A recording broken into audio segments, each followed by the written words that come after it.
সকলকে আবার আমার চ্যানেলে স্বাগত। আজকে আপনাদের সকলকে নিয়ে যাব ভগবান শিবের একটি সুন্দর মন্দিরে, যে মন্দিরটি অবস্থিত আমাদের নদিয়া জেলার তারকনগর বা মাঝদিয়াতে। শিয়ালদা থেকে আপনি গেদে লোকাল ধরলে সরাসরি মাঝদিয়া বা তারকনগরে চলে আসতে পারেন।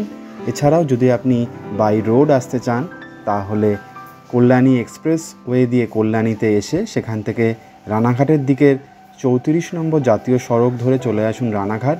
সেখান থেকে আরংঘাটা বগুলা হয়ে আপনি চলে আসতে পারবেন মাঝদিয়াতে।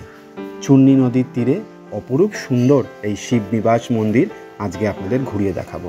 সকাল সকাল ট্রেন ধরে নিলাম যাতে আমরা খুব সহজেই পৌঁছে যেতে পারি এই গেদে লাইনের মাঝদিয়া শিবনিবাস মন্দিরে। চলুন। পূর্ব ভারতের বৃহত্তম এবং এশিয়ার দ্বিতীয় বৃহত্তম শিবলিঙ্গ এই শিবনিবাসেই রয়েছে, যার নাম হল রাজরাজেশ্বর।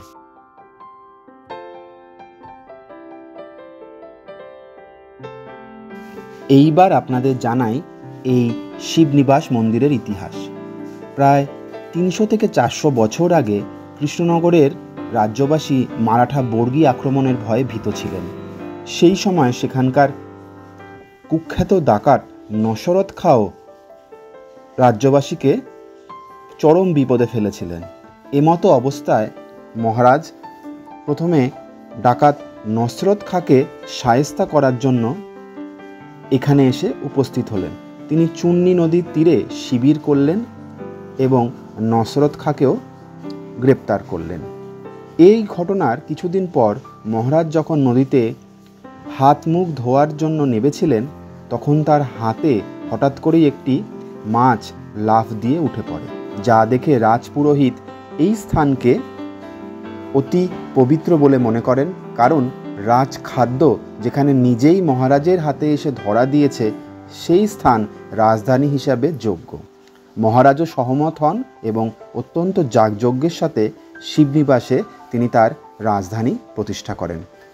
এখানে চুন্নি নদী কঙ্কনা আকারে 3 দিক দিয়ে ঘিরে রয়েছে। চুন্নি নদীর অপর নাম হচ্ছে কঙ্কনা। আবার অনেকে মনে করেন ইছামতি নদী থেকে চুন্নি নদীকে খাল দিয়ে সংযোগ করা হয়েছে এই স্থানে। এখানে যে রাজধানী স্থাপিত হওয়ার পর মহারাজ এখানে একটি রাজবাড়িও বানান। সেই রাজবাড়ির গেট মস্কোর ক্রেমলিন প্রাসাদের অনুকরণে তৈরি। শোনা যায় এখানে একসময় 108টি শিব মন্দিরও ছিল, কালের নিয়মে যা আজ ধ্বংসপ্রাপ্ত হয়েছে। মাত্র 2টি শিব মন্দিরই আমাদের চোখে পড়ল। আর যে রাজবাড়ির কথা উল্লেখ করলাম সে রাজবাড়িও আজ ভগ্নপ্রায়। বর্তমানে বিড়লা জনকল্যাণ ট্রাস্ট এই মন্দির সংস্কারের দায়িত্ব নিয়েছে, তাই খুব সুন্দরভাবে মন্দিরটি এখনও টিকে রয়েছে এবং বাংলার ঐতিহ্যকে রক্ষা করছে। মনে করা হয় এই মন্দিরে অগ্নিহোত্রী যজ্ঞও করা হতো। তখনকার দিনে পণ্ডিতদের মতে এই শিবনিবাস ছিল কাশীর সমতুল্য। তাই এশিয়ার দ্বিতীয় বৃহত্তম শিবলিঙ্গ এখানেই চোখে পড়ে এবং পূর্ব ভারতের বৃহত্তম শিবলিঙ্গ এখানেই রয়েছে, যার নাম রাজরাজেশ্বর মহাদেব। চলুন এইবার ঘুরে দেখি এই শিবনিবাস অঞ্চল।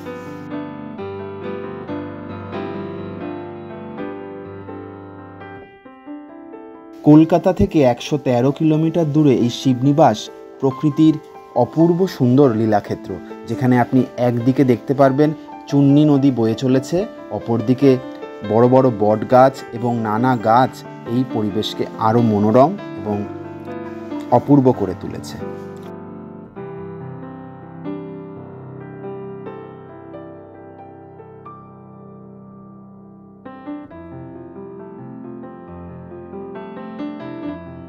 শিয়ালদা থেকে সরাসরি গেদে লোকাল ধরলেও আপনি চলে আসতে পারবেন এই শিবনিবাসে। তার জন্য আপনাকে তারকনগর বা মাঝদিয়া স্টেশনে নেবে টোটো বা অটো ধরে নিতে হবে।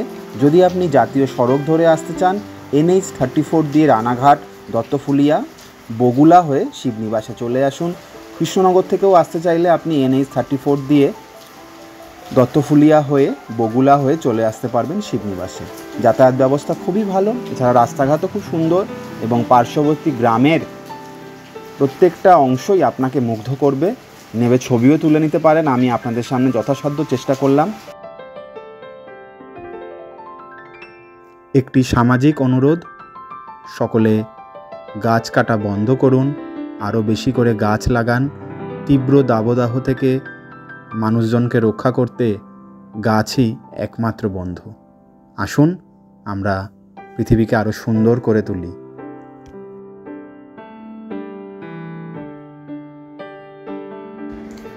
গোটা শ্রাবণ মাস জুড়েই সকলেই বাবার মন্দিরে ছুটে যাচ্ছেন। কেউ যাচ্ছেন তারকেশ্বর, কেউ যাচ্ছেন দেওঘর, কেউ ভূতনাথ। আপনারাও আসুন, শিবনিবাস ঘুরে দেখুন, ভালো লাগবে। আর ইতিহাস এবং ঐতিহ্য এবং সংস্কৃতিকে খুব সুন্দরভাবে এখানে খুঁজে পাবেন। সাথে অপরূপ সুন্দর প্রাকৃতিক পরিবেশ মনকে মুগ্ধ করবে। মূল যে রাজরাজেশ্বরের শিব মন্দির রয়েছে তার উচ্চতা 120 ফুট। দেউলধর্মী এই মন্দির 8 কোণা সরু মিনারযুক্ত এবং খিলানযুক্ত এর প্রবেশপথ।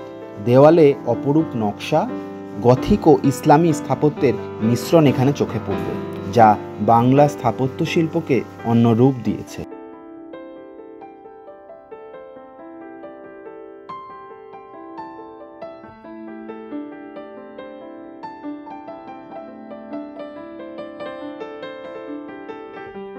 (1762) সালে এই মন্দিরটি প্রতিষ্ঠা করা হয়। এই মন্দিরে যে মহাদেব রয়েছেন তাকে রাজরাজেশ্বর নামে অভিহিত করা হয়। মহাদেবের শিবলিঙ্গটির উচ্চতা 11 ফুট 9 ইঞ্চি লম্বা এবং 36 ইঞ্চি এর বের। সিঁড়ি দিয়ে উঠে মহাদেবকে জল এবং ফুল বেলপাতা অর্পণ করতে হয়। পূর্ব ভারতের সর্ববৃহৎ শিবলিঙ্গ এটি এবং এশিয়ার দ্বিতীয় বৃহত্তম শিবলিঙ্গ এটি। এশিয়ার বৃহত্তম শিবলিঙ্গ ছত্তিশগড়ের ভূতেশ্বর নাথ মন্দিরে রয়েছে। কালো কোষ্ঠী পাথরের মহাদেবের শিবলিঙ্গটি দূর থেকেই আপনি দেখতে পাবেন এবং মন ভরে মহাদেবকে নিজের মনের কথা জানাতে পারবেন। শিব নিবাস শব্দের অর্থ হল শিব মানে ভগবান মহাদেব এবং নিবাস মানে বাসস্থান। বিশ্বাস করা হয় মহাদেব এই স্থানে বসবাস করেন। রাজা কৃষ্ণচন্দ্রের গথিক স্থাপত্য শিল্পের নিদর্শনই হল এই রাজরাজেশ্বর এবং পার্শ্ববর্তী রত্নগিরি শিব মন্দির। বর্তমানে আর্কিওলজিক্যাল সার্ভে অফ ইন্ডিয়া এই স্থানটি সংরক্ষণের দায়িত্ব নিয়েছে। তবে এই স্থানের বিশেষত্ব হল 15ই আগস্ট ভারতবর্ষ যখন স্বাধীন হয় তখন এই অঞ্চলটি পূর্ব পাকিস্তানের অধীনে ছিল।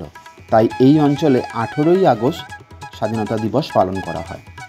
প্রকৃতির অপূর্ব ক্যানভাস, কাঠের সাঁকো, পুরাতন মহিরুহ এবং শান্ত স্নিগ্ধ পরিবেশ মাঝদিয়া শিবনিবাসকে সকলের কাছে প্রিয় করে তুলেছে।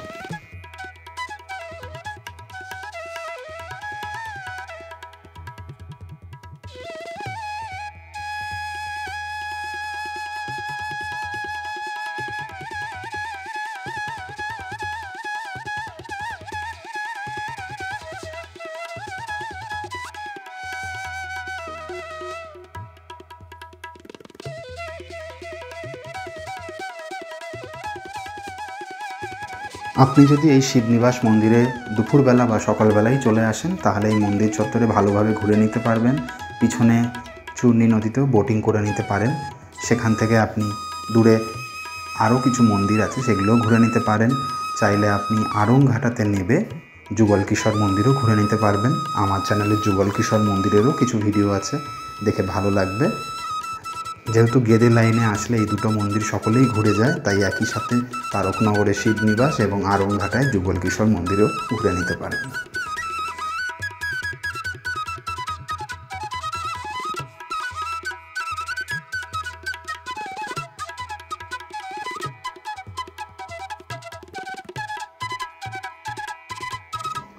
শিবনিবাসে মন্দিরের বাইরের অংশে আপনি যত খুশি ছবি তুলুন, কোনো বাধা নেই। তবে মন্দিরগুলোর ভিতরে গিয়ে ছবি তুলতে একটু বাধা নিষেধ রয়েছে, তাই যথাসাধ্য আপনাদের সামনে তুলে ধরলাম।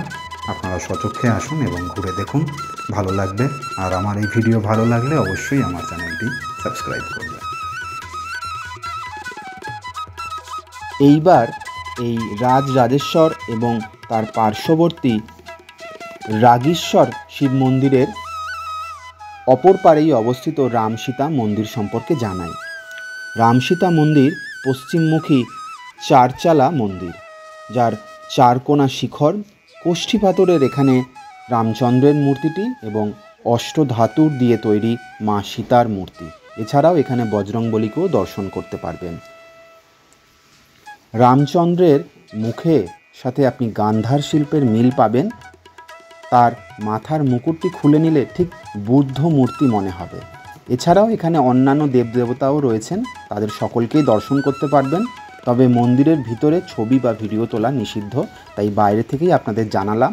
আপনারা সচক্ষে এসে ভগবানকে দর্শন করবেন, নিজের মনের কথা জানাবেন। শিবরাত্রি, শ্রাবণ মাসে এবং চড়ক মেলার সময় এখানে বিশাল উৎসবের আয়োজন করা হয়। ভীম একাদশীতেও এখানে বিশাল বড় মেলা বসে। তখন আসলে এই মন্দিরকে আরও সুন্দরভাবে দেখতে পারবেন এবং প্রচুর মানুষের সমাগম লক্ষ্য করবেন।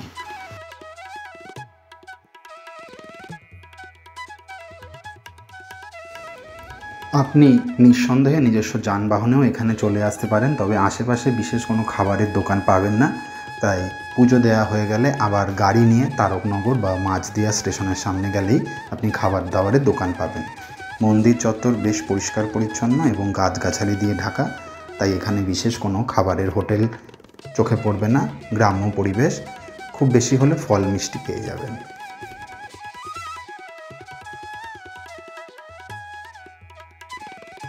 আজকের মতো শিবনিবাস থেকে বিদায় নিলাম। সকলে ভালো থাকবেন, সুস্থ থাকবেন। আপনাদের সাথে আবার দেখা হবে। হর হর মহাদেব, জয় শিব শঙ্কর। সকলকে ভালো রেখো, সুস্থ রেখো, বাধা বিপত্তি দূর করো, এই কামনাই করি।